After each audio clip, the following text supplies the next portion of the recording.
Welcome on behalf of Bengal Club's Library Subcommittee. It's my honor to have all of you here to listen to this talk, which I'm sure would be very interesting.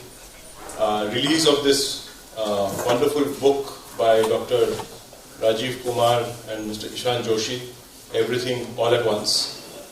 I think it couldn't have been a better week or even a better day to talk about everything all at once. Every exponential change from floods in different parts of the country and world to talking about a unipolar world versus a multipolar world. Sometimes you think the world is unipolar when you see all of the European leaders, lining up to meet the President of the United States.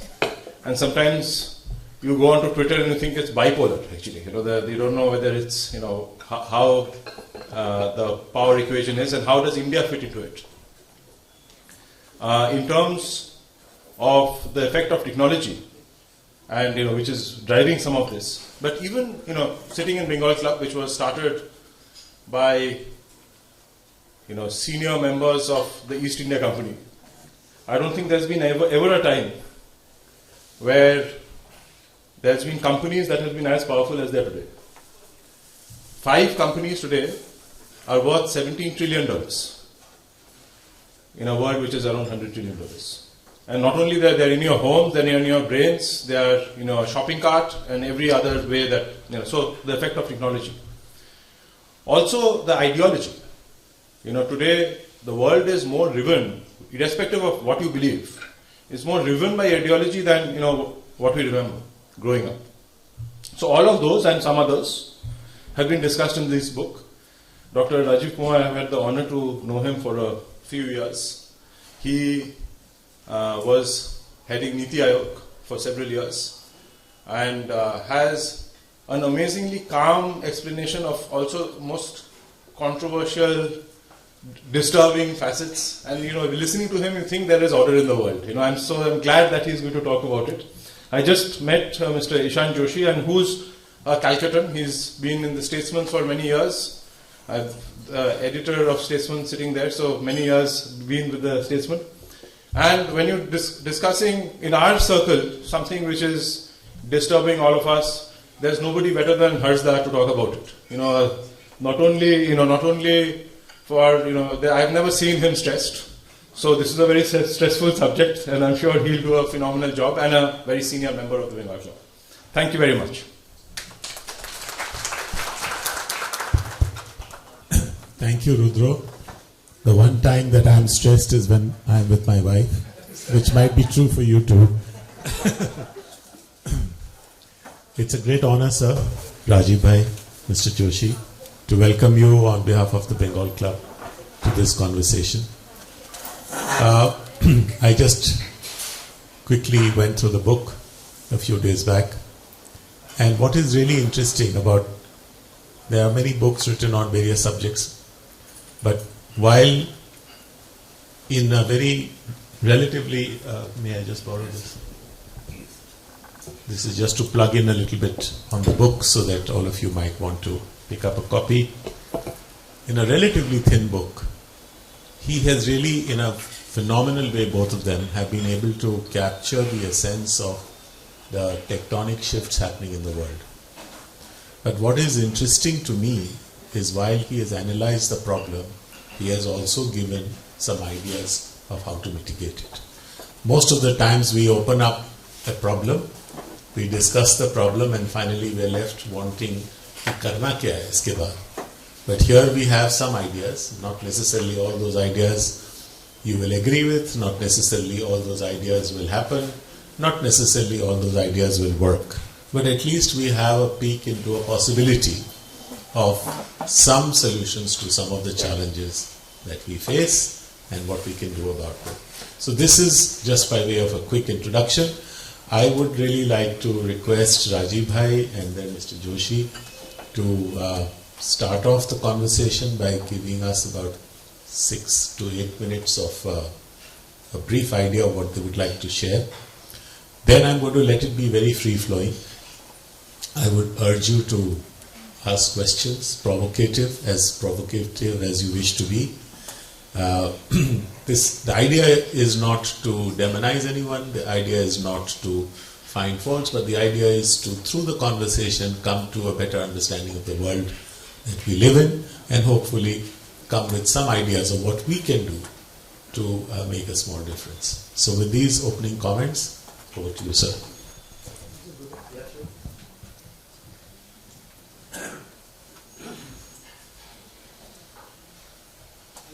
Thank you very much, Harshvardhan. Thank you. And thank you to Rudra for making this possible. For making, for me personally, possible to come and give a talk and stay in a place where I've sort of looked at very longingly since 1982, I think. No, 1975, because that's when I started my work on coal industry. My DPhil was on the coal industry. So thanks for that, and thanks all of you to come here. And we've been brave. We've been sort of extraordinarily courageous to put this book together, because everything all at once. When we started this book, it was before Trump, so we didn't know that this is going to happen. But what's that? But we started with the premise that we were looking around and we realized that what Thomas Friedman had said, that the world is flat, is just no longer true. Is not. That. And you remember Fukuyama, who said history is dead, after the US had written. And what clearly we are saying is that neither of those two statements are at all true. And the whole thing started off by and I've been thinking this through for a while, is that India is the only country in the world history, I repeat, India is the only country in the world history which has to grow exponentially in economic terms and to reduce its carbon footprint at the same time. Now we don't take the latter part seriously enough in our country. But it's an existential threat, ladies and gentlemen, believe me, that if the sea levels are going to rise 6 inches, we'll have a catastrophe on our hands, or our coastal cities, and our, the environment refugees who will come here. And there is something called the Asian brown cloud, which is about the carbon going up and then coming and settling down on our snow peaks of the Himalayas. And that's, that's called the third pole of the world. And that carbon on the snows makes the mountains retain more heat than what they used to. And you can see that in happening by the glaciers melting. The official rate is 4 meters a day. That's happening. Kedarnath is a reality. What happened there? So, and if those glaciers recede, the summer flow of water in our perennial rivers may not be there for us. We have taken that for granted. I'm bringing this up simply because none of us in the government or in the society, even in the academia, we don't think that this is, and every day we are reminded of those, by those floods that are happening, by the temperatures that are rising, etc., etc. I'm bringing this up because that's how it started in my head, saying that, look, this is an amazing challenge, because no other country has done it. And, even China, went pell-mell into the growth, and then now they are retrofitting. And I had seen with my own eyes, because I used to work in Central Asia, what had happened to the Aral Sea. The Amu Darya doesn't reach the Aral Sea because the Russians, the Soviets at that time, had so many canals built out of the Amu Darya to grow cotton in Turkmenistan, because they needed that cotton for their army, that Amu Darya just dries up before it reaches. The whole southern part of the Aral Sea is dried up, and you can see ships there. And the sand and all the chemicals, they swirl around the whole place, is causing respiratory. So I've seen the effects of ecological damage. Thinking about it, I realized that this is not the only challenge that we face. At the same time, there are 5 others which are happening facing us at the moment. We all know about technology, the AI, and the fact is that singularity is going to be a reality, and the machine intelligence will become higher than human intelligence. Sam Altman says in the next 4 years. So what do we do about that? How will it affect? That's the second big one. The third big one is that we have always assumed so far that America will show us the way, and Pax Americana will reign supreme. Now we know that this may not happen, and that American may go back to his isolationism, which has been a characteristic of that of that country for a while, and the rise of China. 84 out of 84, is it 84? 89 out of 94 frontier technologies, critical technologies. China is the leader today. Institute of Strategic Studies in Australia, they have come out with this, and they're focused on it. Rise of China, second largest economy. We were the same per capita income in 1990, around $340, $350. Today they are 5 times our size. So this is a big geopolitical transition. So climate transition, technology transition, geopolitical transition, geoeconomic transition. All the multilateral institutions that we had seen after the Second World War, the WTO, World Bank, IMF, all are becoming pretty much irrelevant in the current situation. Then the fact is that there is a rise in global south, where now which contributes more. The largest 7 emerging economies of the world now contribute significantly more to global growth than the OECD countries together. So that's so how do we handle that? How do we tackle that? And the last one is that the rise of Asia. The 250-year blip when transatlantic rose like a phoenix. Before that, this is the part of the world, which had about 50% of the world GDP. Angus Madison, etc. Now that's also happening. Now, amongst all of this, what do we do in our country? How do we make sure that India becomes Viksit Bharat? So the first thing we say in our book, those are the challenges that we have analyzed, that we have identified, we have discussed, and we have shown that these are real, and we have to take cognizance of that in policy making, and not just in policy making, but more importantly, perhaps in the private corporate sector, in our lives, in our day-to-day life. As an example, consumerism of the order of the American consumerism, excessive consumption, if you like, cannot take us the way we want to do it. So we have to go back to our traditional values of saying that, look, refuse, reuse, recycle, be satisfied, have an order of living, which is not just throw away, etc. Who will talk about it? So that's an example. So then, having said all of this, identified these, we came to one conclusion. And for all of us, business as usual is not an option any longer. We have to change, not incrementally, but actually in a very step function way. We have to think differently. We have to do things differently. So that's the first one. The second order issue, we've very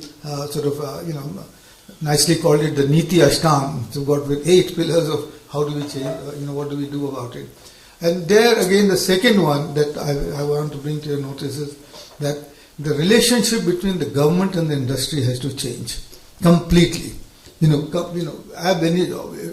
know which way to put it, but this behavior of mistrust between the industry and the government. If there is trust, it's only at a very private, behind the door level, but not otherwise. No country in the world has succeeded without the two working seamlessly together. And therefore, this governance reform, which we are working at in the Pehle India Foundation that I am now chair, has to happen, and the sooner it happens, the better it is, and all the 4 stakeholders, the government, the business, the academia, and the civil society, have to actually come together on some platform and then agree to some national objectives and some national, goals, if you like, and then work together with short-term accountability. Long-term accountability, every 5 years we have, because we have the thing to change the government. But the short-term accountability, how will the district administration, how does it work with the business industry of the district? Does it have the ease of doing business that we want, etc., etc.? So that's the second big sort of issue. That first one, as I said, was that we can't business as usual. Second is that this governance thing has to change, and also the behavior of the industry itself, because there are not, it's already happening in many ways, but it probably requires a deeper introspection about how industry can contribute in a very transparent manner, and if you like, they'll use the word ethical manner, to the national endeavor to take there. So that's the third, that's the third. let me just sort of end by saying that also we need to build what is called social capital. And I know that politics is important, I know that, but divisive social capital, will not take us where we want to be, because we have to be sort of come together, in that regard. Otherwise, why am I saying that? I am saying that as an economist, because that increases uncertainty in the society, and uncertainty is anathema to investment, especially private investment. And the last one, and I'll leave that to, I'm only talking about the domestic side, is that, and I've referred to it earlier, we must recognize that for centuries, and as captured so beautifully, I hope it was an Indian who did it, but William Dalrymple's book on the Golden Road has captured it so beautifully that from 300 BC to 1200 AD, which is called the India, India era, it was the private sector which was exporting so much to Rome that our exports used to earn them enough custom to keep their army alive. That's the sort of nature. Indonesia, Yogyakarta, you go to Brahmananda, Vietnam. So it's been the private sector which has driven the Indian economy, the Indian civilization, the Indian culture, and I think it's time again to give the primary place, the prime space to the private sector, and for all of us to honestly believe in the fact that it will be only the private sector which will lead India back to its days where it can maybe regain its share in the world economy, which it was before we were colonized. We were 18.5% of the world economy in 1850, and today we are 3%, and we have 16% of the of the population. China is on its way to do that.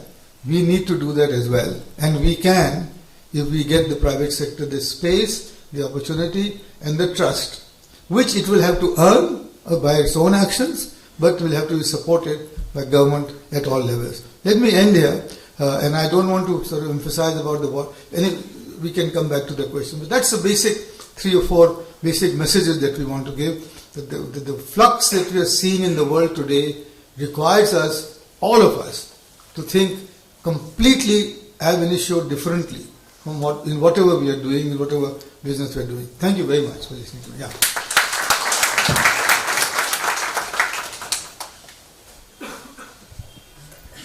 Mr. Joshi.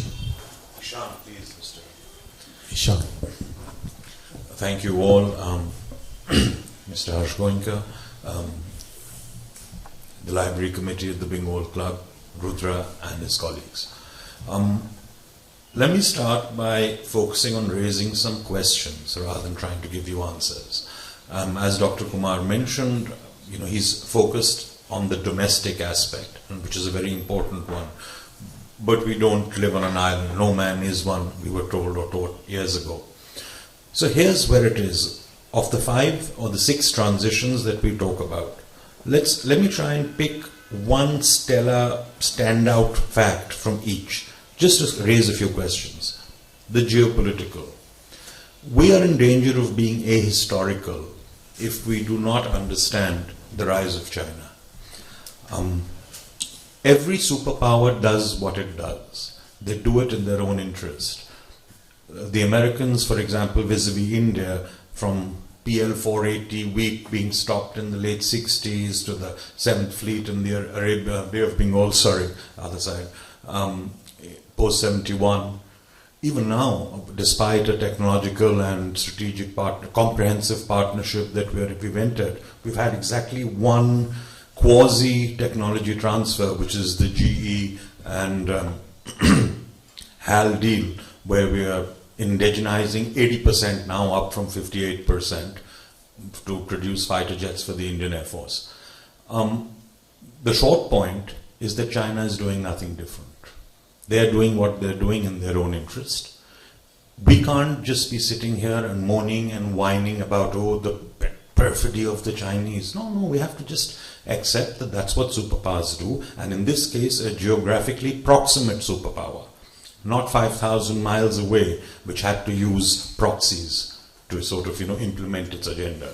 So the first big issue we have discussed in the book is we are probably seeing the last throes, in our opinion, of Pax Americana. It lasted 70 years, it replaced Pax Britannica. And it was happening anyway. President Trump's accession has, I think, hastened it, and we think it will outlast its progenitor, Trumpism. There seems to be a structural change afoot. We need to be cognizant of it, and we need to understand how it will impact us in terms of our strategic stand, externally as well as internally. Secondly, why is, we were speaking, and Harshi mentioned when we were speaking before this gathering informally, that the Chinese have an advantage, that they don't have to go for elections every 5 years. True, but there seems to be a sort of, I dare say it, but Rousseau's social contract, dystopian to some, I'm sure, but the Chinese people seem to agree with it. Because a surveillance state, which it obviously and apparently is, cannot give you the kind of results the Chinese are giving. We may think, I as a liberal may think it's a very dystopian version of the Rousseauian social contract, but it exists. So with that in mind, with their lead in technology, with their growing economy, India, China is not even a comparison. Let's not even go there. 6x everything. But even in terms of the US-China superpower strategic long-term rivalry, this is not Cold War 2.0. Let's not make that mistake. We think there is no Comic-Con, the sort of old Soviet-led economic bloc versus the West-led economic bloc. Not at all. The US and China have the highest trade in, I think, 24. It was a record. And now, yes, there is talk of decoupling, de-risking, but they are still economically tied at the hip. So what that tells me, and this is what we discussed, and then we came to the conclusion that there is no getting away from A, getting over our denial about the rise of China, B, understanding how we can position ourselves where we must continue our relationship with the West and America, but at the same time, let's not ignore a superpower rising on our borders, for heaven's sake. It should be plain common sense, even if one is not a strategic expert. Secondly, geoeconomics. What's happening there externally? Because I'm focusing on the external because Dr. Kumar has more or less covered the highlights of the domestic facing issues we discuss in the book. The Bretton Woods twins have been largely irrelevant now for a while. I'm talking about India. That is what concerns us. It's still relevant for Sri Lanka or Pakistan because the IMF is bailing them out. But for any economy of scale, of a regionally large, geographically large country, the Bretton Woods twins have been, as I said, getting slowly and slowly irrelevant. Now that process is hastened. Again, you can't get away from China, can you? The two banks, the big ones in Shanghai and Beijing, the BRICS one and the other one, the New Development Bank and the AIIB, both are lending big monies to countries across Southeast Asia. Their supply chains are completely integrated into the Chinese supply chain. The RCEP is today a larger trading bloc than the EU. That's something to think about. We are not members and we have reasons not to be. But it's again, from there emanates the question, do we think that bilateral FTAs will suffice? Or do we need to look at, if not joining the RCEP, then maybe a fourth trading bloc with the sort of access into West Asia and the the North of Africa, further on to Europe? Again, these are questions. We are not giving you definitive answers, but these are questions which need to be tackled and addressed with a seriousness which sometimes is not evident. When we speak of trade, I think this is the first time in the history of the 20th and the 21st century that global trade is going to grow at a lower pace than growth. That indicates domestic consumption is where it's all coming from, broadly, sort of Mickey Mouse terms. With that in place, dysfunctional or irrelevant largely, at least to the big economies, including India, Bretton Woods institutions and other, sort of the international economic system, as it were, which existed for, all through Pax Americana. That leaves us in a place where, unless we are very clear about whom we want to engage economically and the processes we adopt to do so, it might be trouble. I'm not even getting into the domestic side of structural reforms needed, easing the compliance and regulatory burden and all of that. These are well-known facts. I'm talking simply of the fact that, are we in the danger of being left out in the cold? Pre-Trump, let's say, the world was broadly divided into 3 trading blocks, right? NAFTA, then it became US, MCOM, US, Mexico, Canada, the European Union, and RCEP now. We're part of none of them. So the question is, whom will India trade with? Maybe, there are people who know better and feel that this incremental manner of doing an FTA with various countries may work. Maybe, but we're not very sure whether that's the only solution. Third, technology. It is evident that AI, Gen AI, blockchain, yes, technology, as we write in the book, is eventually always a public good, but we need a governance system for technology. We need to have a place at the high table of governance globally to be able to have an impact. Otherwise, we're just going to be wasting our time writing essays with AI. And that's not really the whole point of making technology work for people. Fourth, climate change. I think I couldn't have put it better. Dr. Kumar has explained it beautifully, but we all feel it in our daily lives. The West has completely reneged on its promises of compensating the developing world in terms of both climate adaptation as well as mitigation measures. But we say now it's perhaps time for carbon removal. It's not, mere mitigation and adaptation will not suffice. The shift of, we quote the example, and some of, you would remember, people at least of a certain vintage, till the early 2000s, Indian newspapers used to carry a day late scores of county cricket in England. Today, IPL is a magnet for capital investment, right? So look at the shift to Asia. That kind of explains it. That's where the purchasing power is growing. The E7, Dr. Kumar spoke about, in PPP terms, had gone past the G7 even in 2019. So it's not a new phenomena. It's only getting more and more stark, the difference. A really large swathe of consumers is from this Asia-Pacific, Indo-Pacific belt. And hey, there's another one. Who called us a part of we all felt reasonably happy, I'm sure, when we were told Indo-Pacific. Sounds very nice. Big boost for India, yay. Trump did it in his first term.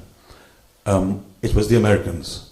The Americans also coined the Asia-Pacific when from 70s post the Nixon-Kissinger détente with Deng.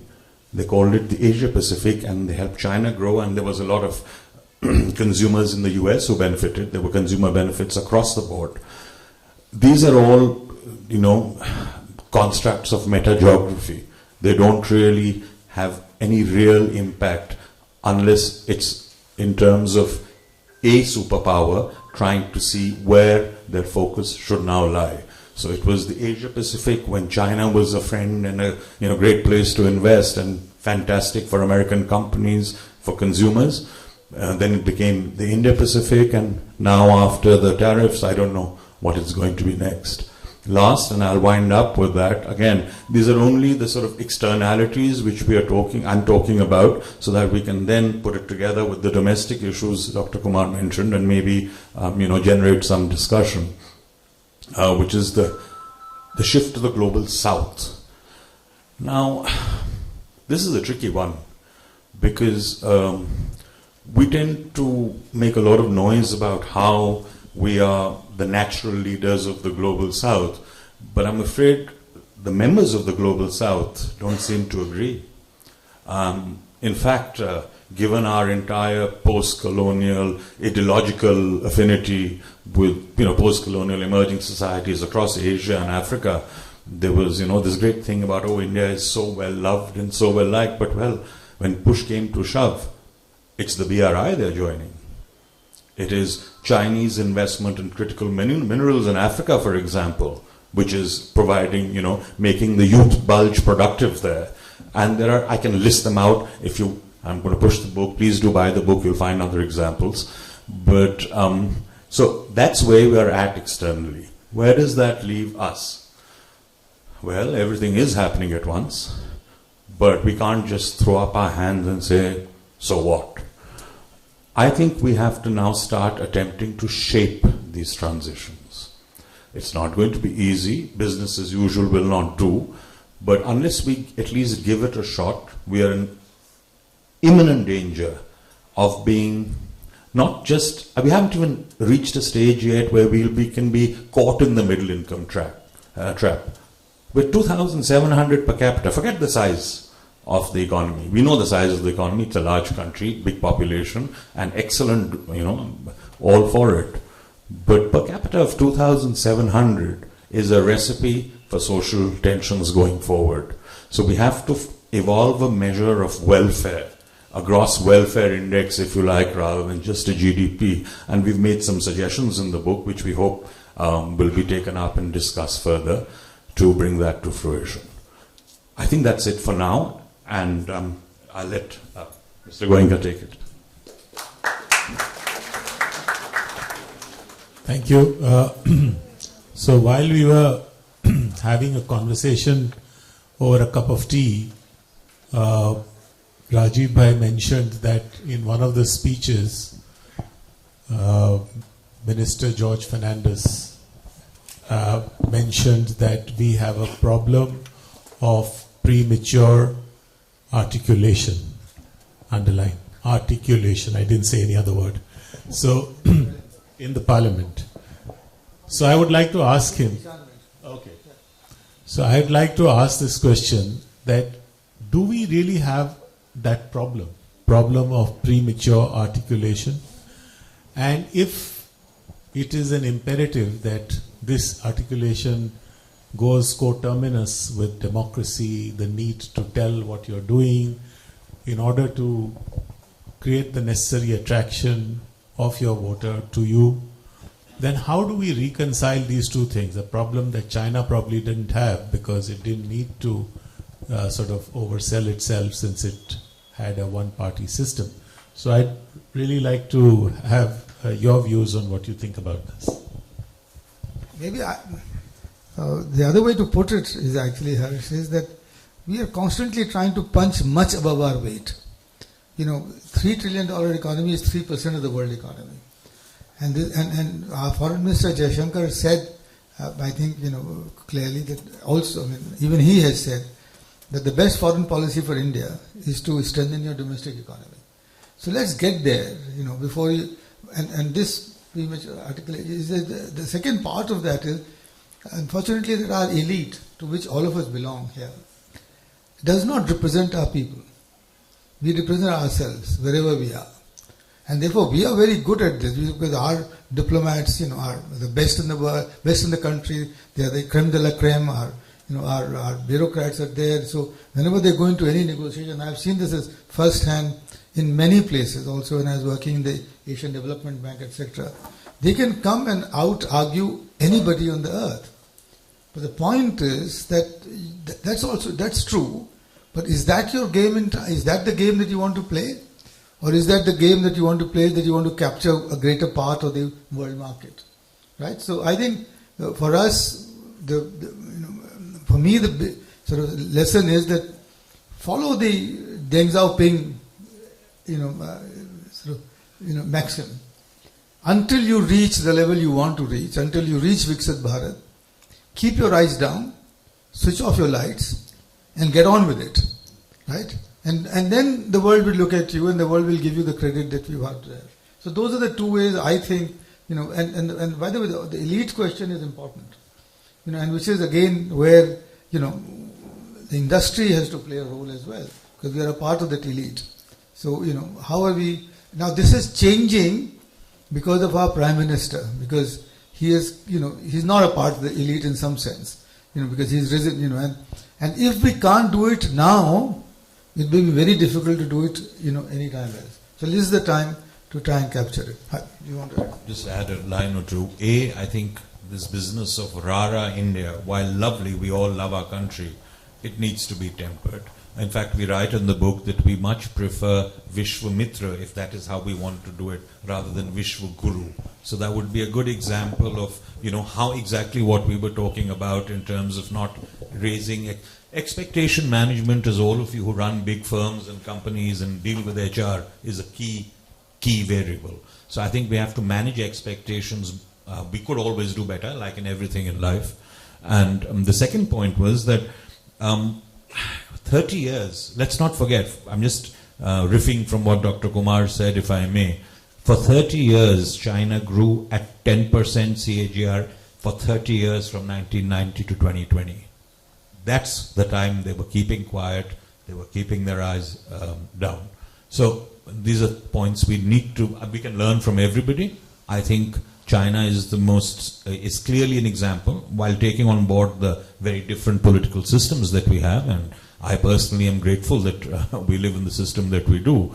But the couple of points. Sir. Just to add, democracy cannot be an excuse for poor performance. It happened too often, too much, too long. We have to find the way how to make a democracy work to achieve our aspirations. This is for us, this is for our genius to do so. And we can do it, I'm sure, but we need to, as it were, go back to the drawing board and say, yes, we are a democracy, and so on and so forth. So I think that's the key. So let's not use, I tell you why am I saying that. 6%, 6.1 is the rate of growth from 1990 to now, since the liberalization, and I was luckily a part of that. 6.1 means that you will double your per capita income every 12 years. So from 3 to 6, you will become in 2030, 12 years will 37. And from 6 to 12, you will become in 49, 12 years. And that's 6 to 12. 12,000 is not even reaching high level income. World Bank's definition of high income economy, that's 14,000. OECD membership is 20,000. So, therefore you got to go above 6, even when you're a democracy. And I'm sure, I'm convinced that we can do it, because in 2006, OECD calculated our potential rate of growth at 8%. Why can't we achieve that? So we're going to open this up to the House, and while you think about the question, I would just like to ask one. You mentioned about climate change and the serious threat it poses, and of course climate change is one of those problems that is not isolated to a particular country, because it will affect the whole world, no matter who pollutes and no matter what happens. But I read somewhere that we just recently crossed the 50% level as far as green energy is concerned. And we have been able to sort of meet the targets that we had set in the Paris Climate Accord for 2030, already in 2025.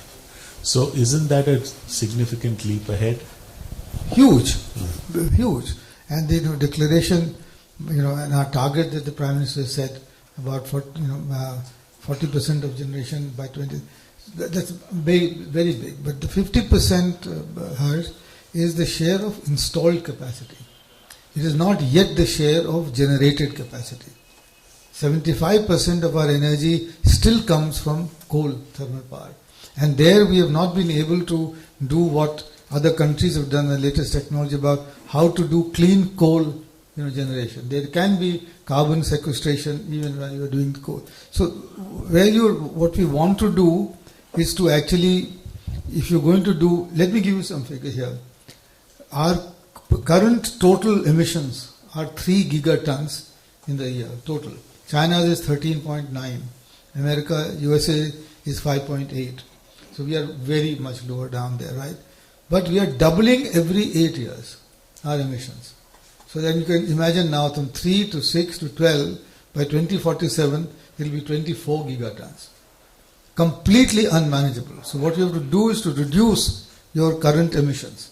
But at the moment we are rising and we'll peak only in 2045. So how will we achieve 2070 net zero? So why I'm saying is, yes, it's very good, very big is what we've done. But today again is the time to, for example, National Hydrogen Mission. You need to accelerate it like there was no tomorrow.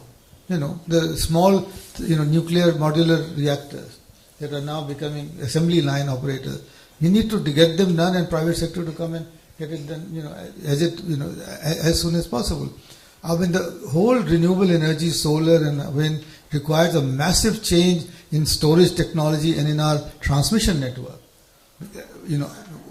So the urgency with which we need to do these things, I think needs to be, what we say in the book is, yes, we have done very well, but cannot get complacent at all about this. If I could just add to that, how this segues into the entire strategic landscape. We're talking about green energy, right? So now, critical minerals, rare earths, China has 90% production and growing. In fact, I think I wrote something about this, if you remember, 2-3 years ago, saying that, why are we not doing more?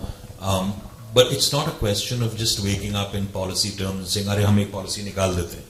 We will now auction critical mineral mines. That's not how it operates. You need to have a strategic vision. It needs to be regardless of political party. It needs to be a whole of government approach. If not, it cannot be by definition whole of society, because these are very critical niche areas. But this entire transition which we are talking about cannot happen without us being part of the renewables and green energy chain. And China is the dominant player there. So, and we think it's excellent to have our own technologies and develop them, and that is the aim. But what do you do for the 20 years it will take you? Even if you do invest in R&D and not only in government relations, whether at a firm level or above, what do you do for the 20 years? How do you fill the gap? So please do mind that technology gap we have. It impacts all of the other transitions. We have to be completely source agnostic when we are talking about technology sharing. It doesn't matter whether it comes from China, America or Mars. Open to the House. Yes, Rajiv bhai. Very interesting. Both being 10% for 30 years, therefore they have a huge advantage. Quite obviously, India needs to grow faster than the 6.1% average that we've had since liberalization began in 1992. For getting that, I think there are two fundamental aspects. Growth comes from consumption or increased consumption, and also increased outlays on infrastructure and other similar investments.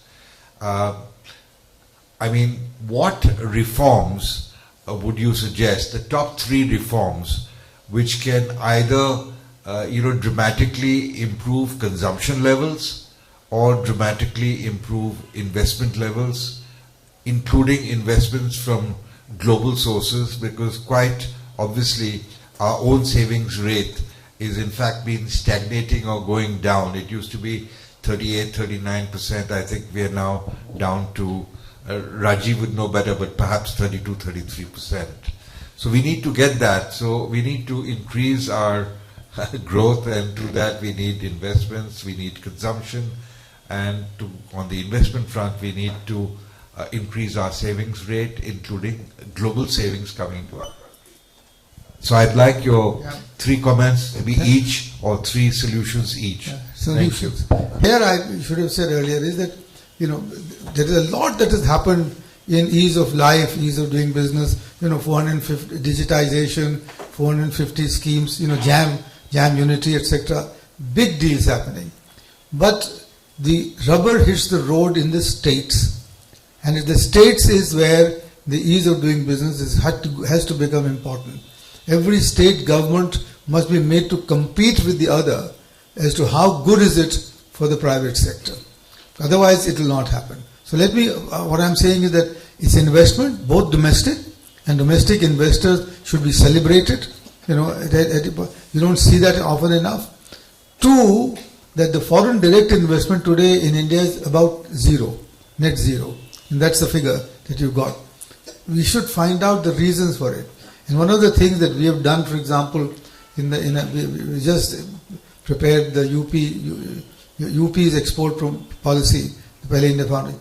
And what we have done is, and this is following my example from the Apple example, is that you've got to, what I say, give up the shotgun approach to a rifle approach.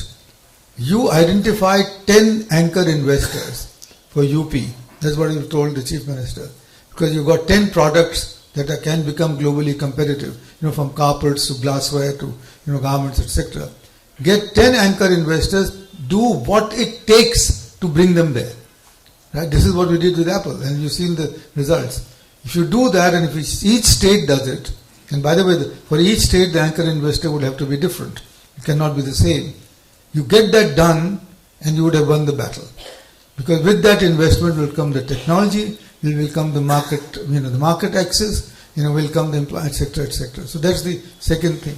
And the third thing is that you've got to now, somehow or the other, reverse this whole notion of subsidizing the consumption and taxing the industry, which we do all the time. You know, and that's a policy reform that will take guts to take, but if there are guts required, this Prime Minister has, and the political will and the support. You know, and I'm glad to say that even last evening he met with the economists and so on, and this, by the way, was the topic of the discussion, how to get growth back. But those are my suggestions, you know, for it. You know, and last in this, that every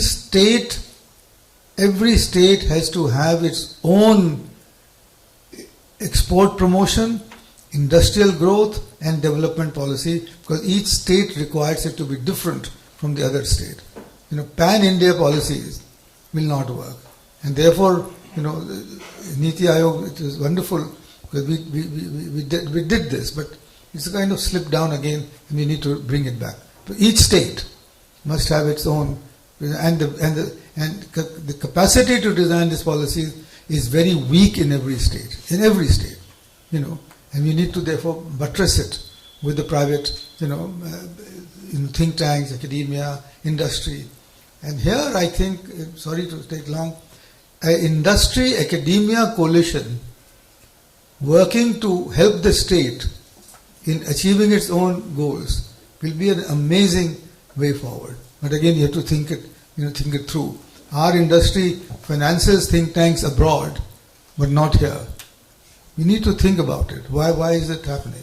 When I talk to some people, they say, "Oh, you guys don't have credibility." But how do you achieve credibility? Yeah. So those are the few points that I want to make.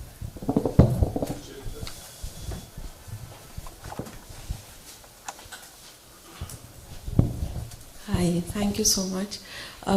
So my question is more inward looking, as Rajiv ji mentioned, is that obviously we have very large problems like climate, sustainability, gender, technology, all of that. But my question is on the press, the freedom of press or media/media, and the judiciary. How do you think, and incidentally I belong to both these sectors, so how do you think both of these very important components of a free country can help us progress away, or rather move away from business as usual approach and help us to think and act? And are these two institutes even allowed to function the way they should be doing? Sorry? Media or press? And yeah, I know. Thank you.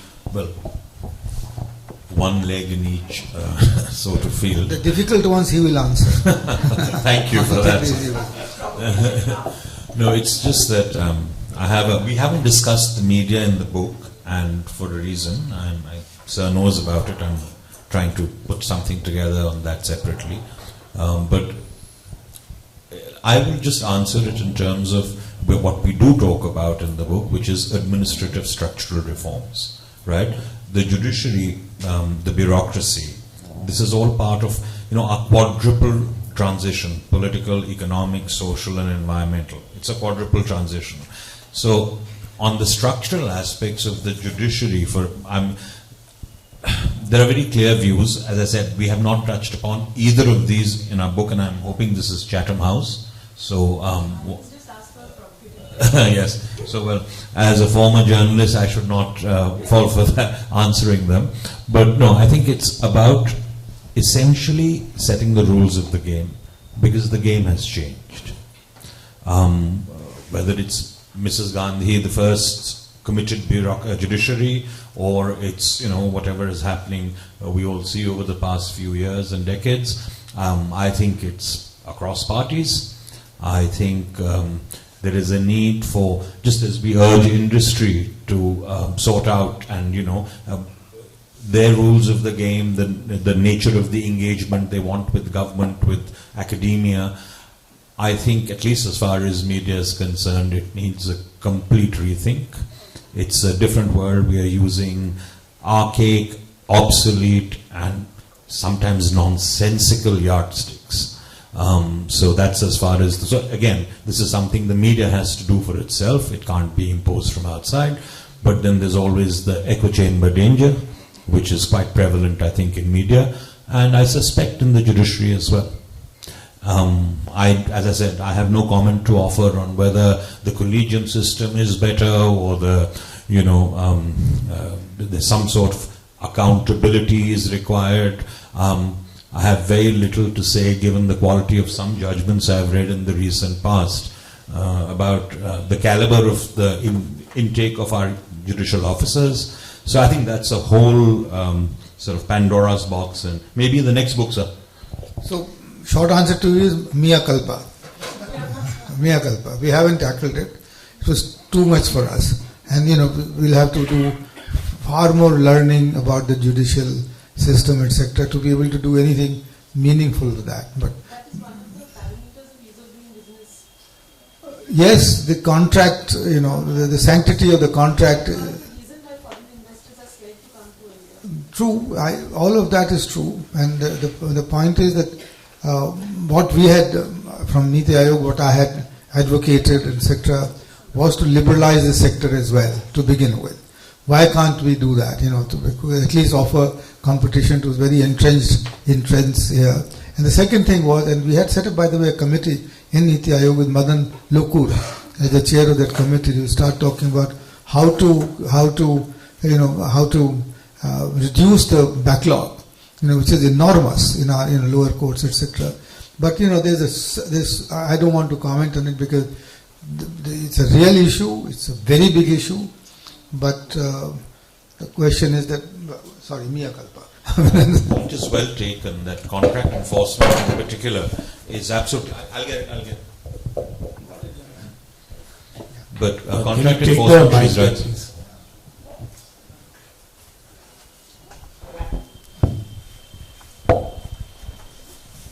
Sir, at the outset, we welcome you in Kolkata and thank you for coming and sharing your time with us.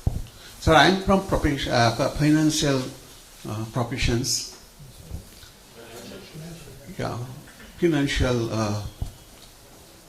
Basically, I would like to know, sir, international trade, even domestic trade, depends on only one particular issue. That is competitive advantage. That is what we have learned, we have also seen.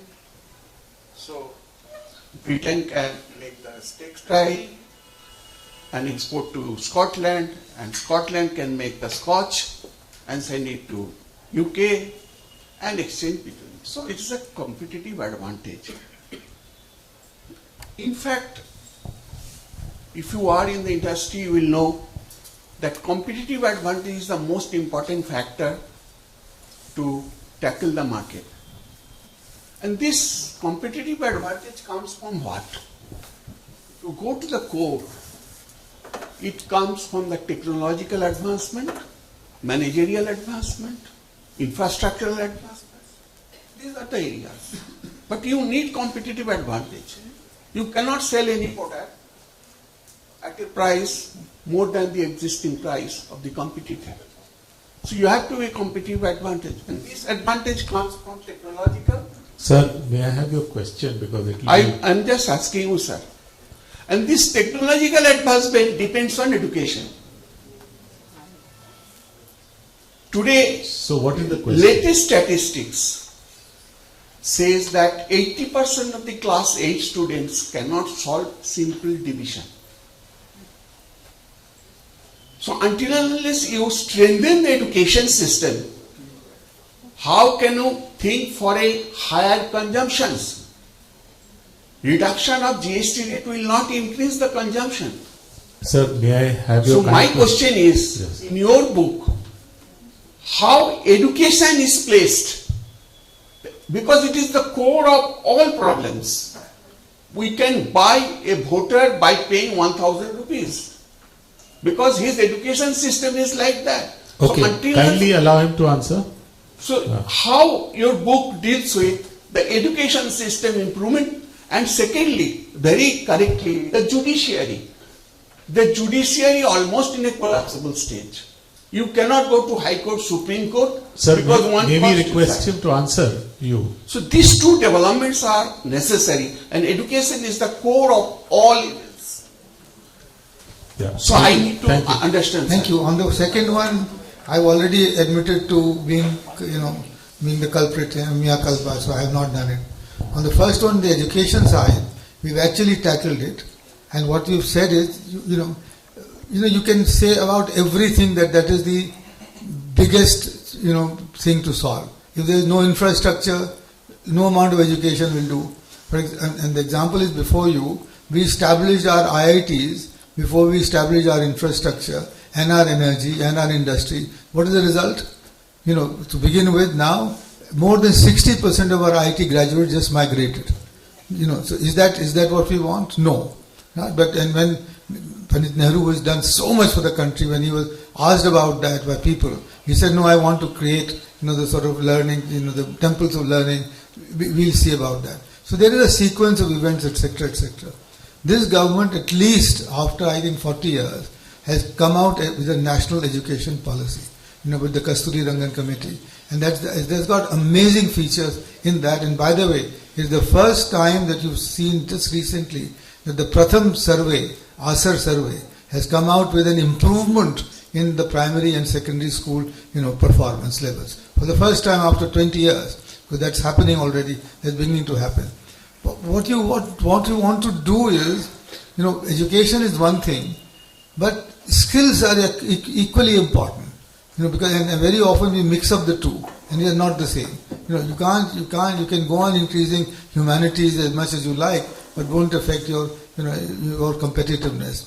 But what we say here in our book is that please use AI most intelligently to improve your education, delivery of education. And what we say is that the universal access to high quality education is the sine qua non of development. And what does that imply? That implies that at least, and there are several arguments here, is that the recourse to going private in education, but at all levels, may not deliver the answer. What we have to do, like most developed economies, Japan's, Scandinavia countries, even the US for that matter, that education has to be a public, because it's an externality, it has to be a public sector good. And the AI role, by the way, is that our current enrollment ratio in higher education is 25%. We want to go to 50%. And, USA is 73, Korea is even higher than that. You cannot do it by creating these, mortar and bricks, universities and colleges. You've got to use AI. And if you use AI like you're doing in Diksha, I was talking to Nandan Nilekani, and he's saying that today we've got the capability that every volume that you publish can be made available in India in all 22 different languages, if you want. And that's what the AI, holds for us. But again, you need to think completely differently in the Ministry of Education. Education is a state problem, a state subject. How many states are thinking about it? But and why not? Because this aspect has not come into the public domain. You and I don't talk about it enough. Should we not? Because if you say, then, and then again I'm repeating myself, universal access to high quality education. That's what is required. Yes. But then when you talk to people, because maybe it's not, let me not go any further. It can be solved, it must be solved, but it will be done only and only if we make it in the public domain and create a public opinion for it, that this is what is required in the country. Yeah? Mr. Neotia, with your permission, Yeah. I'll just add a line. And my apologies for addressing you as Mr. Goenka in the middle. But I do know Harsh, the other one. So, my apologies. It's okay. No offense taken, I hope. No, just He's- in terms he's- of... He's like an elder brother, so it's perfectly fine. So I'm safe. No, but just from this point of education and the Bhashni app, which Sir was referring to, there is again, this is the whole point of these 6 simultaneous transitions. Please don't forget, they're simultaneous. They're all happening at one go. So you cannot say, okay, education, what do? How do all 6 feed into that? Technology is critical. There is a jagged technology frontier which is developing in terms of education. The same AI applications are producing different productivity level enhancements in different categories of students as well as workers. There needs to be regulation, not stifling, of course not. But there needs to be robust regulation, and then you start coming up with policies, talk about them first, and start implementing them. Just to add, India has got the highest digital data consumption in the world per capita, because our rates are so low, etc. But what happens? I think more than 80% of that data consumption is all on entertainment of different kinds, right? How do we and by the way, the same data consumption, the internet today and the digitization has made it possible that the entire US Library of Congress can be accessible to the child in the village because of the internet. Right? That's possible today because all that has been digitized, etc. How do we change that? We have to change that by changing the public discourse again. Government can't do everything. The government has done a lot, by reducing the rate at which the data is available, by extending the internet, 810 million smartphones and so on. But now it's our responsibility to talk about this, as to why we should use the data for improving our skills and employability rather than whiling away our time on entertainment and all the rest of it. And which you see, everywhere that you go, you will see young people that are hanging on to their phones, but not for improving their skills. Who is responsible for that? Not the government. It's the civil society. And which is what we are now doing it in 3 states. What we are saying is that it has to be bottom up. If you can start this at the district level, with all the 4 stakeholders coming together, at the district level, every district is about 30 lakh. There you can create a movement of the sort that will lift the country away from its present, mess that we are. We have done very well. Into another level, as it were. And then that's the sort of thing that you need to think creatively rather than only talk about the problem. How do we solve it? Yeah? Yeah, please. Thank you, Dr. Kumar. It's good to see you again. And thanks, Ishan, for this invitation. It was a fantastic read. The book was quite slim, so reading was fast. Yep. He made me buy 2 copies as well. But coming to the question, very recently the Prime Minister of India said that he has to protect farmers and fishermen after he got that kickback from the US President. Ahead of the SCO, when you see this kind of a statement coming, particularly for 2 countries who have been ancient civilizations, who have traded mostly local goods for over centuries, is it high time that India and China should look at their agrarian basis and try to build development on that count? That's question number 1. Question number 2 is, you talked about building trust between academia and industry. I was fortunate to be part of UPenn a couple of months back when the Texas floods happened. And in Annenberg School of Journalism, they were discussing and researching on how to protect people in the Texas floods, in which 130 people only died. As a journalist, I have covered at least 10 floods in Assam, which happen every year, even this year.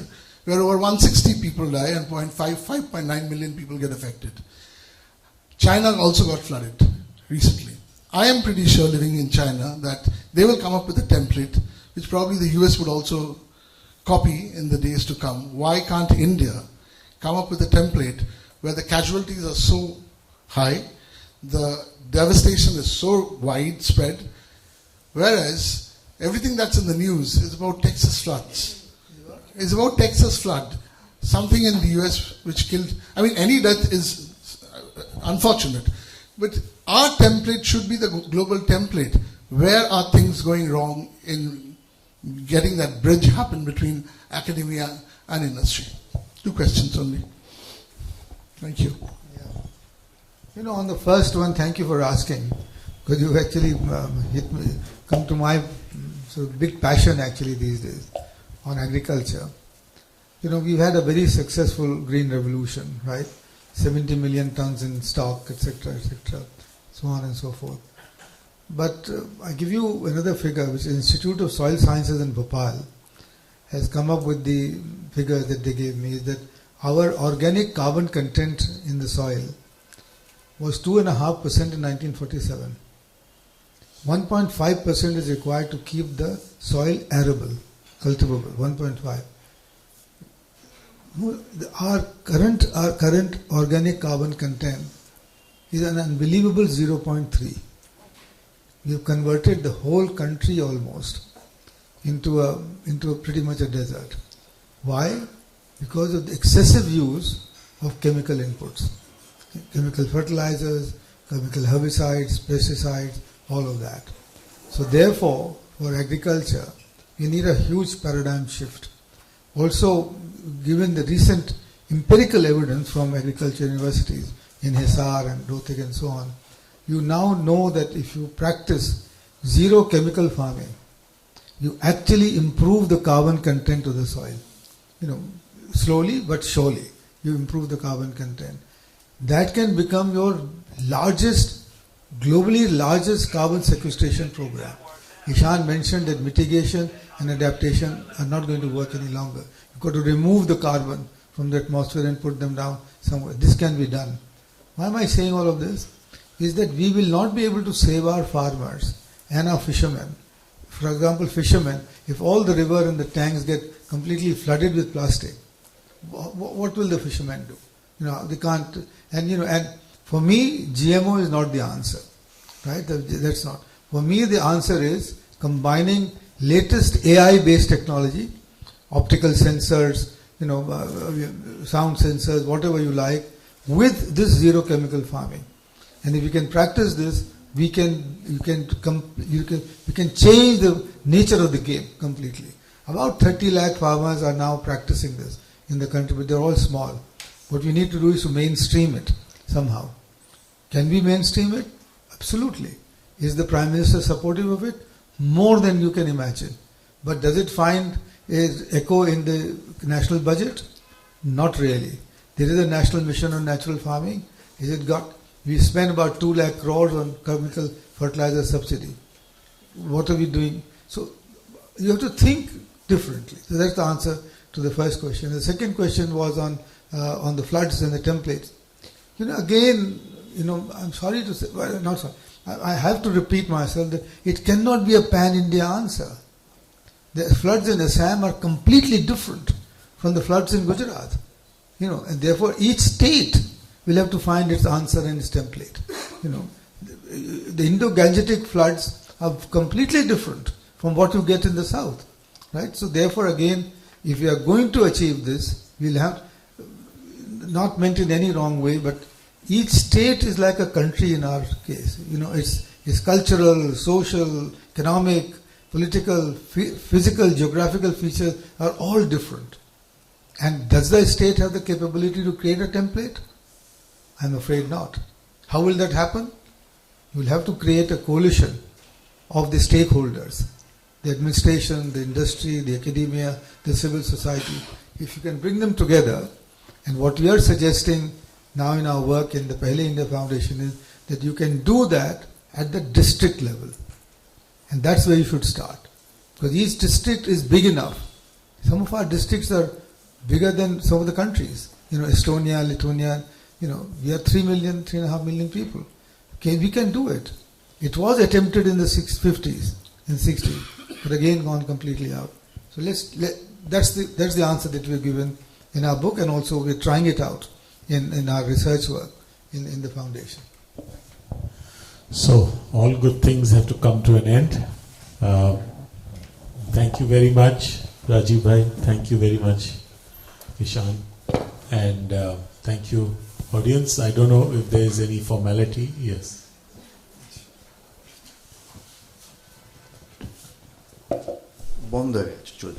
It's always some formality, sorry.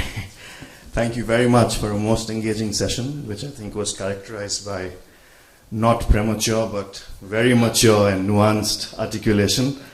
I think I speak for everyone present when I say that we listened both with pleasure and with profit. Profit mostly because of the solutions, I think, that have been discussed with such eloquence. One that struck a chord personally as a lover of music was the Niti Ashtang, because the only other familiarity with Ashtang was the Ashtang Gaiki of the Gwalior Gharana, the eightfold way of developing a composition.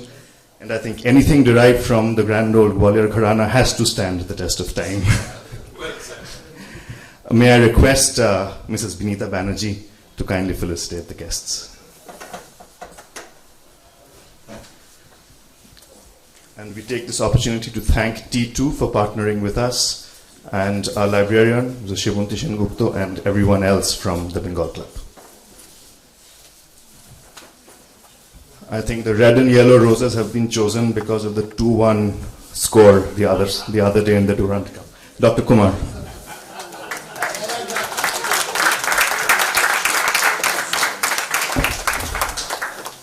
Mr. Joshi. She will call me Ishan, and we are going to give the cards back to her. Okay. Right. Thank you so much. And Mr. Neotia, one of the most distinguished members of our club.